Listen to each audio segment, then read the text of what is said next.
प्यारे विद्यार्थियों, तिवारी सर फिर आ गए लेक्चर 16 के साथ। तिवारी सर तो वही है, लेक्चर बदल गया। तो चलिए आज हम लोग लेक्चर 16 की तैयारी में लगे। क्या इसमें है ये तो हम बताए थे, आप लोग जानते होंगे। आज हम लोगों को पढ़ना है रॉल्ट का नियम। रॉल्ट का नियम वाष्प दाब से रिलेटेड है, जिसको कि आप लोगों ने पिछले क्लास में देखा था। तो अब रॉल्ट के नियम को जानेंगे।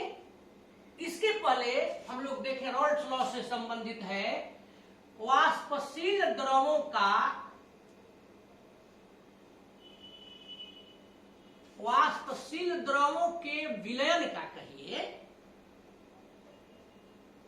यानी वाष्पशील द्रव से जो विलयन बनते हैं उसका हम लोगों को वेपर प्रेशर, वाष्प दाब समझना है।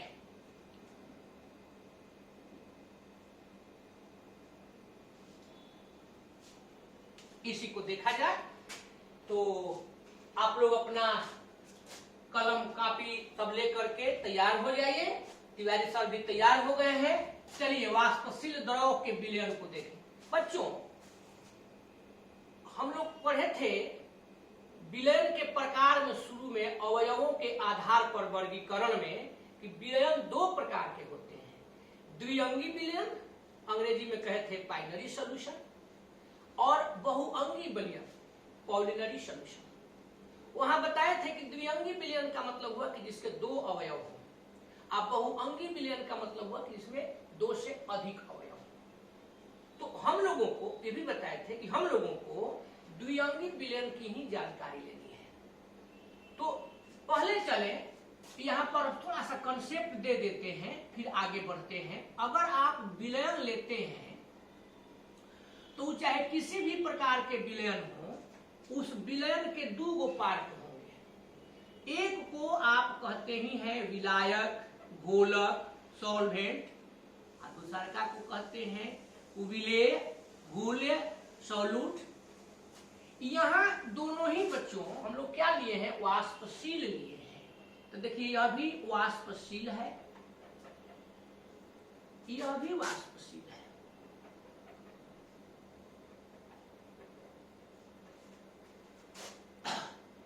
दोनों द्रव के रूप में है। जब वाष्पशील है तो हम पढ़ाए थे कि द्रव जनरली होंगे। अब कहीं भी हमको विलायक लिखना है तो विलायक नहीं लिख के मान लिया जाए विलायक को ए, विलेय जहां हमको लिखना होगा तो विलेय को मान लेते हैं बी। आराम रहेगा। मान लीजिए विलायक के अणु, विलायक के मूल कुछ भी लिखना होगा तो वहां विलायक शब्द देना होगा, तो उससे बढ़िया होगा कि हम लोग ए मान लेंगे। तो इतना हम लोग मान लिए। अब चलते हैं, यहां पर जरा ध्यान दीजिएगा। एक सॉल्यूशन बनाते हैं, एक विलयन बनाते हैं। तो विलयन में बच्चों पहले हम लोग विलायक ले लिए। देखिए एक बंद बर्तन ले लिए,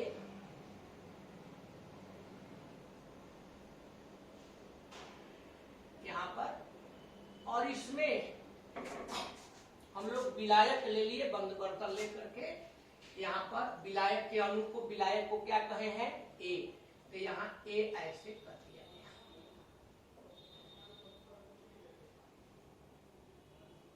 वाह, आप लोगों के सहयोग से हम लिख दिए। ये हो गया। यानी यहाँ पर जो हम लोग लिए हैं, किसका लिए हैं, शुद्ध है द्रव ए लिए हैं। अब आपने यहां पर शुद्ध द्रव ए ले लिया। अब आप लोग पढ़े थे दो गो टॉपिक, वाष्पन और संघनन। वाष्पन को इवेपोरेशन कहते हैं, वेपोराइजेशन। तो ये अब क्या हुए कि इसके मोलेक्यूल चाहिए, आप कहिए कि भाप बन के ऐसे निकल गया। बच्चों अगर ये खुला रहता है, ये ऊपर चला जाता और यहाँ पर केवल वाष्पन की क्रिया होती, लेकिन ये तो बंद है, क्लोज्ड है। तो इसलिए यह वाष्पन की क्रिया तो होगी, फिर ये जाएंगे दीवार से टकराएंगे, बंद है तो नीचे की तरफ आएंगे तो संघनन होगा। और उस क्रम में आपने पढ़ा है जो दाब आरोपित हुआ वह वाष्प दाब हुआ। मान लीजिए इसका जो वाष्प दाब आया तो इसके वाष्प दाब को हम लोग कह दिए, याद ही होगा, P A naught, P naught of A. यह क्या हुआ? शुद्ध है ए का वाष्प दाब, इसमें कोई दूसरा चीज हम लोग मिक्स नहीं किए हैं। अब ये कौन चीज लिए थे? विलायक। विलायक लेके तैयार है। अब यहां पर एक देखिए हम लोग दूसरा बर्तन लेते हैं, यहां पर भी एक क्लोज्ड वेसल हम लोग ले लिए।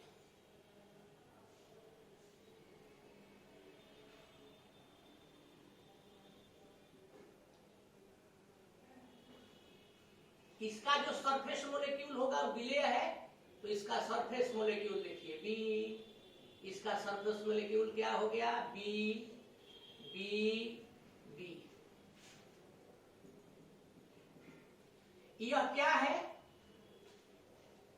शुद्ध द्रव बी है, चाहे बी का शुद्ध द्रव।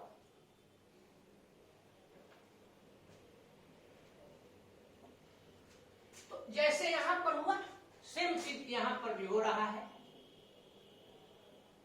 तो जब इसका पी नॉट ए माने थे तो इसको आप क्या कहते हैं? याद है ना, पी नॉट बी, यानी शुद्ध बी का वाष्प दाब। कोई जरूरी नहीं है लिखना, लिख देते हैं शुद्ध बी का वेपर प्रेशर, शुद्ध बी का वाष्प दाब। चलिए दोनों को जोड़ दीजिए, मिला दीजिए। ये विलायक जी महाराज हैं, ये विलेय जी महाराज हैं, दोनों मिल गए। तो दोनों मिल गए तो देखिए यहाँ पर अब हम लोग तैयार कर दिए विलयन। विलेय विलायक, चाहे विलायक और विलेय जब दोनों मिलते हैं तो यहाँ पर तैयार क्या हो जाता है? यहाँ पर तैयार हो जाता है विलयन। तो यहाँ पर विलयन हो गया, इसका सरफेस मोलेक्यूल होगा। बच्चों अब ए और बी को आप मिलाए हैं, तो जब ए और बी को मिलाए हैं तो देखिए यहाँ हो गया ए। अब केवल ए तो लिखेंगे नहीं, सब मिल गए ए और बी के यहाँ पर मोलेक्यूल्स एकत्रित हो गए, केंद्रित हो गए। ऐसे ही यहाँ पर मान लीजिए बी का ये मिक्स हो गया, यहाँ पर विलयन आपका तैयार हो गया। वह कैसा विलयन तैयार हो गया? तो ये दोनों वाष्पशील द्रव थे तो वाष्पशील द्रव का विलयन तैयार हो गया। सेम चीज यहाँ पर भी होगा। तो अब ए वाला का जो प्रेशर है भाप जब बना, क्या उसको पी नॉट ए लिखेंगे? आप बी वाला का पी नॉट लिखेंगे बी? तो आप लोग कहिएगा कि नहीं, सही कहिएगा, हाँ कहिएगा तो गलत हो जाएगा। अब जरा ध्यान दीजिए क्या हो गया? मिक्स हो गया। तो जब मिक्स हो जाता है तो जो टोटल दाब होगा वह, अब इसका जो टोटल वाष्प दाब होगा तो बीच वाला जो अब ये कहलाएंगे क्या होगा? पार्शियल होगा, आंशिक होगा। जैसे आप कोई बहुत सारे वस्तु को मिलाए तो मिला करके एक वस्तु बनाए, तो उस एक वस्तु में आपने जिसको जिसको रखा है उनका क्या हुआ? आंशिक योगदान हुआ, तो उसको आंशिक कर दिए। यहां पर भी डाल्टन ने समझाया था 11 में पदार्थ की अवस्थाएं जो चैप्टर है उसमें हम लोग देखे थे। तो इसलिए अब यह क्या कहलाएगा? आंशिक कहलाएगा, यह पूरा नहीं हुआ, पार्शियल हुआ। तो ए चूंकि अब पूरा का योगदान है, टोटल, इसको यहाँ पर जितना आया इसको टोटल कहेंगे, लेकिन ऐसे अकेले अकेले क्या कहेंगे? तो आंशिक रूप से मिला है। तो ये जो हम लोग ए वाला लिखे हैं इसको लिख देंगे पी ए। अब मान लीजिए बी के सामने यह है तो इसको लिख दिया जाएगा पी बी। पी ए का मतलब ये पी बी, पी ए का मतलब ए का आंशिक वाष्प दाब। ए कौन चीज है? द्रव। ए का आंशिक वाष्प दाब यानी विलायक वाला का। अब पीबी क्या है? बी का आंशिक दाब। यहां पर हम लोग ले लिए आंशिक वाष्प दाब।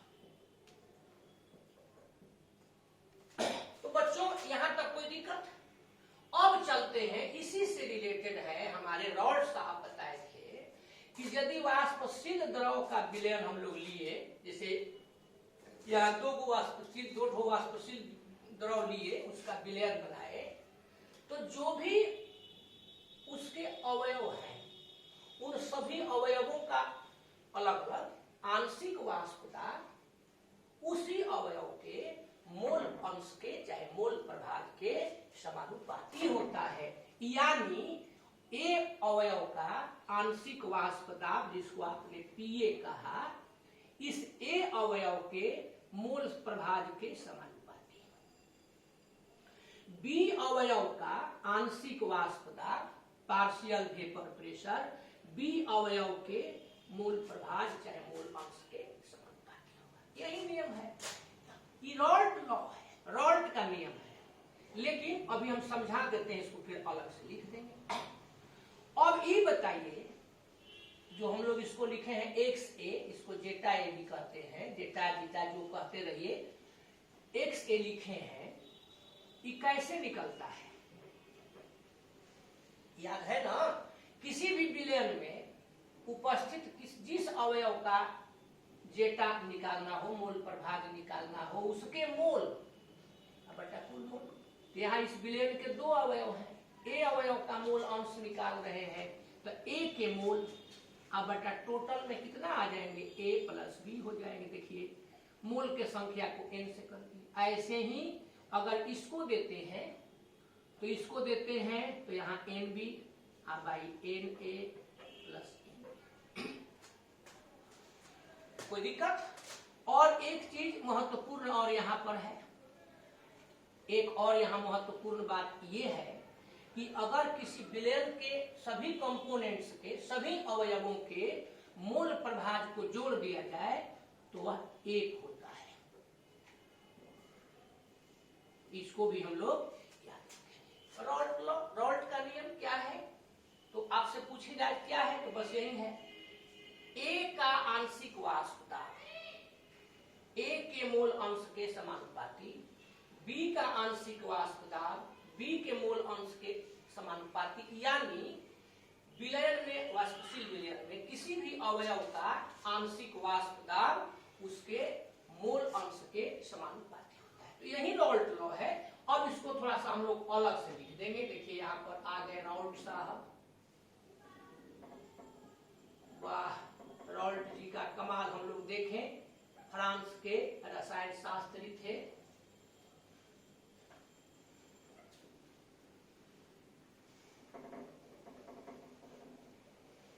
वाष्पशील इस नियम के अनुसार, यहां पर हम लोग ले लें, इस नियम के अनुसार क्या भाई, वाष्पशील द्रवों के विलयन, समझ चुके हैं ना, विलयन वाष्पशील लिए हैं। वाष्पशील द्रवों के विलयन में, केवल विलयन में भी लिख सकते थे, काहे कि यह तो वाष्पशील पदार्थ के लिए लागू है। तो वाष्पशील द्रवों के विलयन में प्रत्येक अवयव का आंशिक वाष्प दाब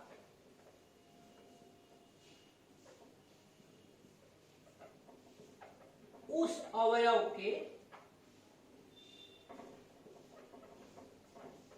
मोल प्रभाग चाहे मोल अंश के, जो लिखे, क्या होता है, समानुपाती होता है। यानी मूल अंश के मूल प्रभाग के समानुपाती होता है। अर्थात P1 समानुपाती मूल प्रभाग ए का जेटा है।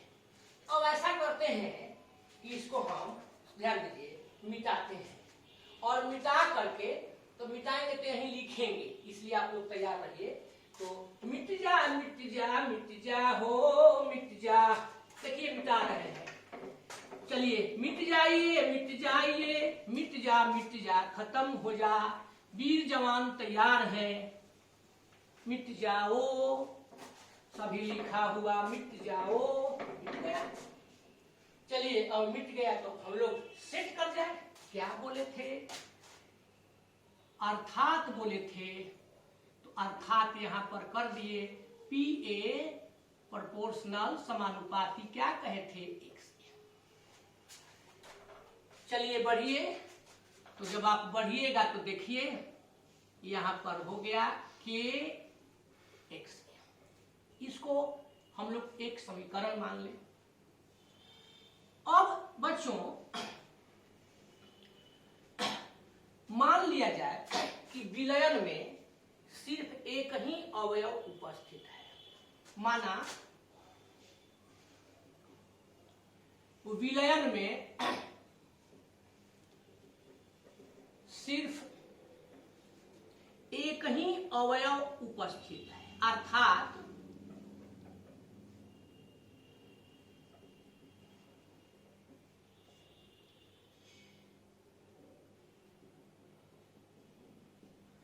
ए शुद्ध है। तो ऐसी स्थिति में शुद्ध ए के लिए अब विलयन में जब सिर्फ एक ही अवस्था, तो आप अभी जस्ट थोड़े देर पढ़े थे पहले कि मोल अंश का योग एक होता है, एक्स ए जेटा ए plus x B zeta B बराबर एक। तो जब एक ही अवयव है तो यह हो जाएगा एक्स ए का वैल्यू एक, जेटा ए का वैल्यू एक। आज जरूरत नहीं है लेकिन लिख देते हैं, इसका वैल्यू हो जाएगा 0। अब ऐसी स्थिति में जरा देखिए तो के जगह पर के, यहां 1। यहां हम लोग माने हैं एक वो शुद्ध है। तो अभी थोड़ी देर पहले बताए थे कि शुद्ध के लिए पी नॉट ए लिखते थे। तो इस आधार पर हम लोग देखिए यहां लिख देंगे P not A equal to K. Clear हुआ? ये दोनों लाइन केवल समझना था। पी ए इक्वल टू, यहां मोल प्रभाग ए का 1 है तो लिख दिए, ये तो ठीक है। अब यहां पर चूंकि एक ही अवयव है और वह शुद्ध है, तो शुद्ध ए का वाष्प दाब जो होगा वह क्या होता है? पी नॉट ए लिखेंगे। और शुद्ध ए इसलिए कहेंगे कि अकेले है, यानी इस समय, क्योंकि इस समय शुद्ध ए का वाष्प दाब लेकर के चलना होगा और वह वाष्प दाब पी नॉट ए होता है। इसको इक्वेशन 2 मान लेते हैं। अब इस इक्वेशन 2 को इक्वेशन 1 में रख दीजिए, समीकरण 1 और 2 से। तो देखिए तो यहां पर हो गया पी ए, के जगह पर पी नॉट ए जेटा ए। हम लोग ये वो काम में बड़ा तत्पर रहते हैं, इसी प्रकार झट से लिखते हैं। तो पी बी, तो आप लोग भी तुरंत बोल दीजिएगा P not B, X B, zeta B, हो गया। जैसे ही कहते हैं इसी प्रकार से थोड़ा सा बदल देना है। अब चलें आगे।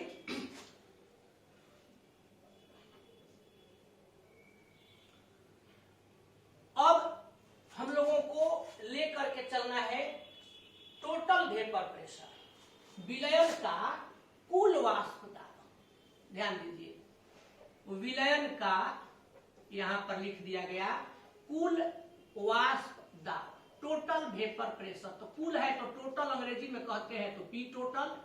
इतना कौन लिखेगा? हम लोग पीटी लिख देंगे। ये क्या होगा बच्चों? तो यहां हम लोग जो विलयन लिए हैं, द्विअंगी विलयन लिए हैं, दो ये जो अवयव है, तो एक हो जाएगा पी ए, इसका पी बी, माने ए का और बी का दोनों अवयवों का आंशिक वाष्प दाब जो होगा वह। कहां पढ़े थे आप लोग? ऐसे तो शुरू में बताए डाल्टन के आंशिक दाब के नियम से।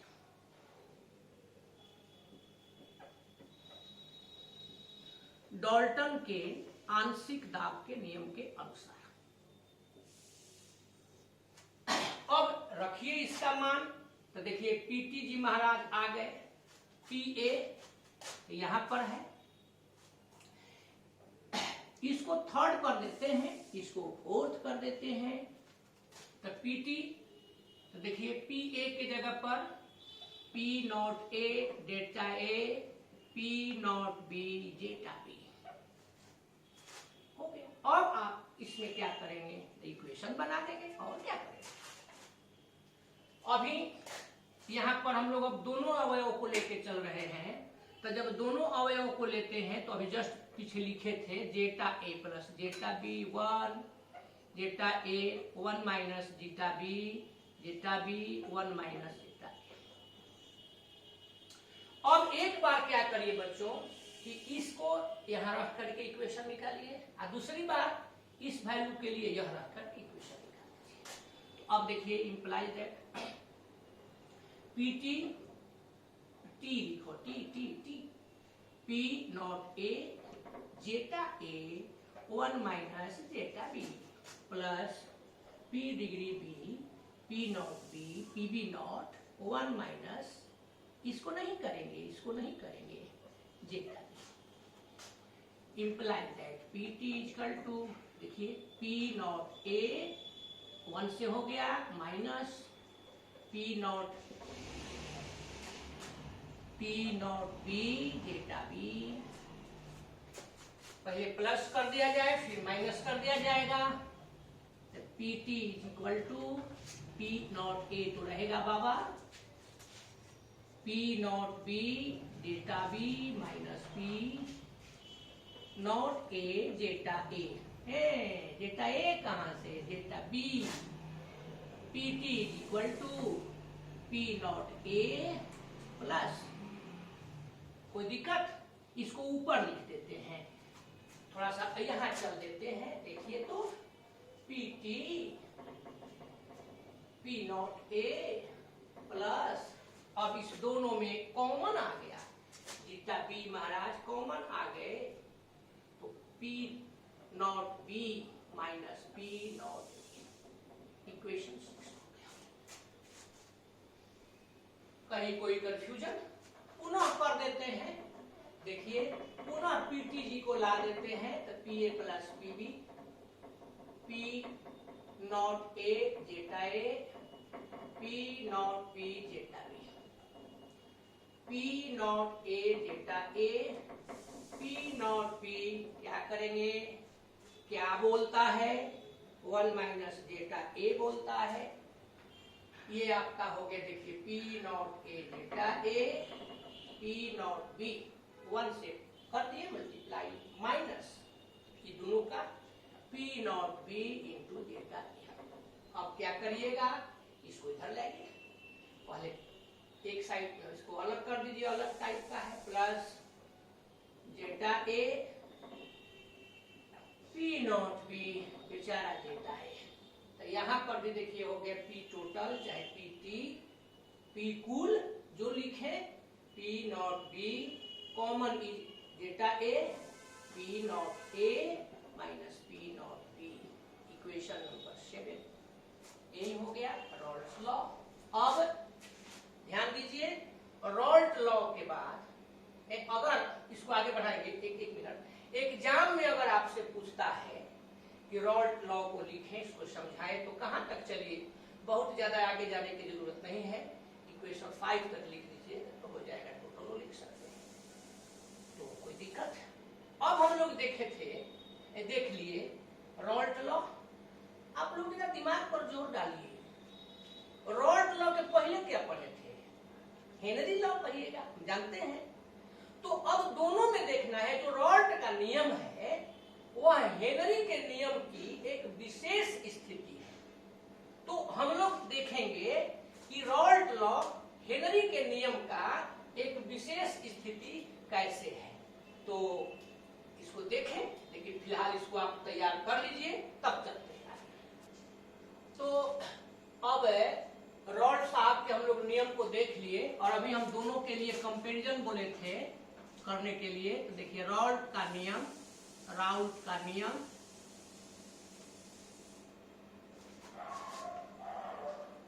हेनरी के नियम की एक विशेष स्थिति है, व्याख्या कीजिए। हेनरी के नियम की एक विशेष स्थिति। तो राउल्ट का नियम हेनरी के नियम की एक विशेष स्थिति कैसे है इसको हम लोग जाने। अब यहां दोनों नियम को हम लोग लिख दें। रॉल्ट के नियम से अभी पढ़े हैं आप, तो देखिए रॉल्ट के नियम से क्या पढ़े हैं हम लोग, P A is equal to P not A into zeta A, this is equation first. और हेनरी का नियम बच्चों आप लोग पढ़ चुके हो पहले, तो हेनरी के नियम से क्या आप पढ़े थे, P is equal to K H into data. अब किसके लिए, तो मान लिया जाए कि ए कंपोनेंट के लिए, ए के लिए तो पी ए गैस ए है, तो ये भी ए। दोनों समीकरणों को हम लोग मिला दें। अब यहां पर आ गया समीकरण 1 और 2, तो दोनों को देखिए एलएचएस ठीक ही ठाक है, पी नॉट ए जेटा ए, के एच जेटा ए। अब इस आधार पर चलेंगे तो यहां पर आ गया जेटा ए हटा सकते हैं, P not A equal to K H. K H का मतलब क्या होता है, हेनरी लॉ कांस्टेंट, हेनरी स्थिरांक। तो यहां पर हम देख रहे हैं कि यदि के एच के वैल्यू में, के एच का यदि वैल्यू लिए और उसमें यदि पी डिग्री बराबर कर दिया जाए तो दोनों बराबर हो जाएगा। देखिए पी ए के H into x A, P A के एच इंटू एक्स, ऐसे हो जाएगा। यानी इस प्रकार हम देखते हैं कि रॉल्ट का नियम, रॉल्ट का नियम हेनरी के नियम की, हेनरी के नियम की एक विशेष स्थिति है, एक विशेष स्थिति है जहां क्या होता है, दोनों एक दूसरे के बराबर हो जाता है, जहां के एच का मान पी नॉट ए के मान के बराबर होता है। तो इस प्रकार से हम लोग देख लिए कि रॉल्ट लॉ और हेनरी का नियम भी है। अब यहां पर आप लोग ध्यान देने के लिए देखिएगा, हेनरी का नियम जो हम लोग लेते हैं, यहां पर हेनरी का नियम लिए तो यह किसके लिए एप्लीकेबल है, गैसों के लिए लागू है। यहां पर इसको हम लोग गैसों के लिए लागू करते हैं।